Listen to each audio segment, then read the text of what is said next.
आप असम में जब जाएंगे, असम में एक टेररिस्ट ऑर्गेनाइजेशन है ULFA, united liberation front of Assam. बहुत खतरनाक है। उनका मेन मकसद है, वो हिंदू ऑर्गेनाइजेशन है, हिंदू आतंकवादी ग्रुप है। उनका मेन मकसद है कि मुसलमान को मारना, मुसलमान की हत्या करना।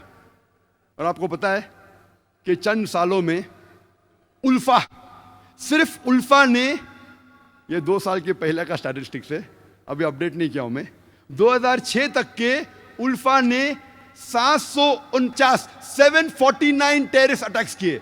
There is no other terrorist organisation in the world history who has done 749 terrorist attacks. 749 terrorist attacks ULFA ने किए चंद सालों में सिर्फ। हम पढ़ते ही नहीं पेपर, हमें पता ही नहीं। मैं जब बॉम्बे में पेपर पढ़ता हूं पता चलता कश्मीरी टेररिस्ट, मुस्लिम टेररिस्ट।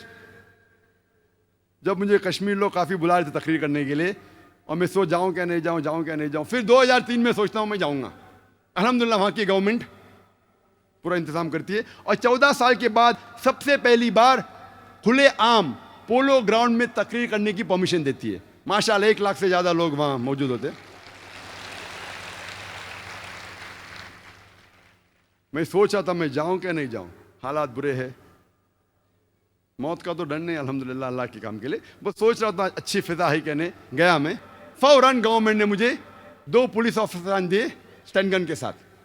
मैं वहाँ गया, तकरीर किया, चीफ मिनिस्टर से मिला, गवर्नर ने मुझे बुलाया डिनर के लिए, ब्रेकफास्ट के लिए, काफ़ी मिनिस्टरों से मिला। हालात तो लग रहे थे, लेकिन मुझे कुछ महसूस नहीं हुआ कि 2 बॉडीगार्ड्स की ज़रूरत थी। चंद महीने बाद मैं जाता हूँ असम में, एयरपोर्ट पे उतरता हूँ, उतरते ही 4 पुलिसमैन स्टैंड गन के साथ। 4 पुलिस, असम में क्या जरूरत है? असम में 4 पुलिसमैन, वो भी स्टैंड गन के साथ, क्या जरूरत है? जब मैं सड़कों पे निकलता हूं, एयरपोर्ट से दूर जाता हूं, फिर एहसास हुआ मुझे 3 दिन बाद कि अगर ये 4 पुलिस अफसर मेरे साथ नहीं होते थे तो शायद मैं आज नहीं होता था यहां।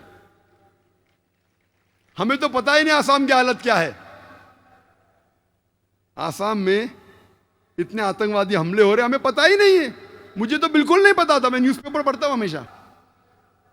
वहां जाने के बाद पता चला, इंटरनेट पे तहकीक करने के बाद पता चला कि वहां की terrorist organisation is one of the most dangerous, बहुत खतरनाक। ऐसे कई टेररिस्ट ऑर्गेनाइजेशन है असम में, बोडो, मिजोरम में।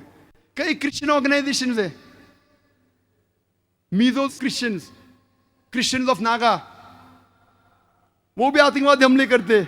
और एक हमला किया था 2 अक्टूबर को, 2 तारीख अक्टूबर के सन 1984 में 44 हिंदू लोग का कत्ल करते ये क्रिश्चियन ऑर्गेनाइजेशन, और कई लोग को जख्मी करते।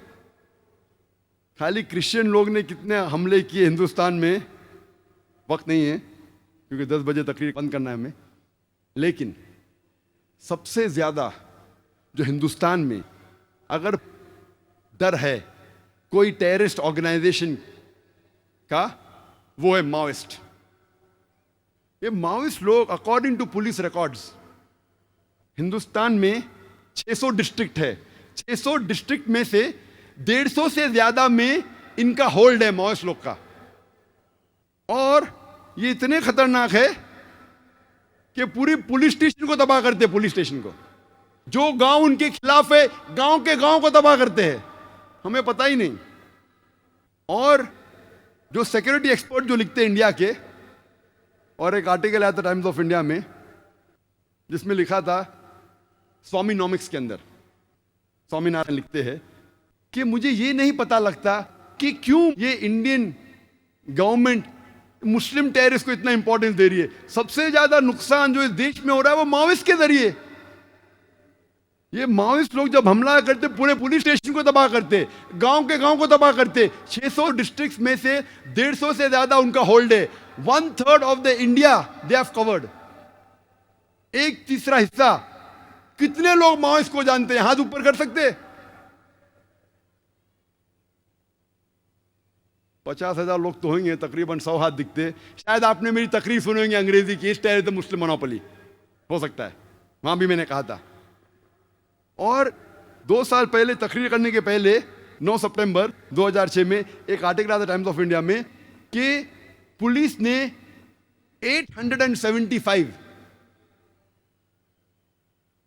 875 रॉकेट्स जो माओइस्ट के थे उनको पकड़ लिया। 875 rockets and 30 rocket launchers, 30 rocket launchers, 875 rockets. और वहां का डीजीपी ऑफ आंध्र प्रदेश कहता है कि एक रॉकेट हेलीकॉप्टर को उड़ा सकता है, एक रॉकेट पूरे पुलिस स्टेशन को तबाह कर सकता है 600 मीटर दूर से, यानी आधा किलोमीटर दूर से बैठ के उस रॉकेट से हमला करे तो पुलिस स्टेशन तबाह हो सकता है, हेलीकॉप्टर तबाह हो सकता है, बिल्डिंग के बिल्डिंग उड़ सकती है। रॉकेट लॉन्चर्स, ये तो पूरे देश पे हमला करने की प्रिपरेशन है। आर्टिकल आएगा, छोटा इनसाइड इंफॉर्मेशन आएंगे, हेडलाइंस पे नहीं आएगा, इनसाइड पेजेस पे आएगा, 9 पेज पे, 7 पेज पे। क्यों? क्योंकि मुसलमान नहीं हो। आप सोच सकते। तो ये स्वामीनाथन कहते हैं कि ये इंडियन गवर्नमेंट ये वेस्टर्न पॉलिसी क्यों इख्तियार कर रही है? सबसे ज्यादा खतरा जो है, उन्हें हजारों लोग की हत्या की है, उनके बारे में उनको फिक्र नहीं, उनको फिक्र है मुस्लिम टेररिस्ट के बारे में।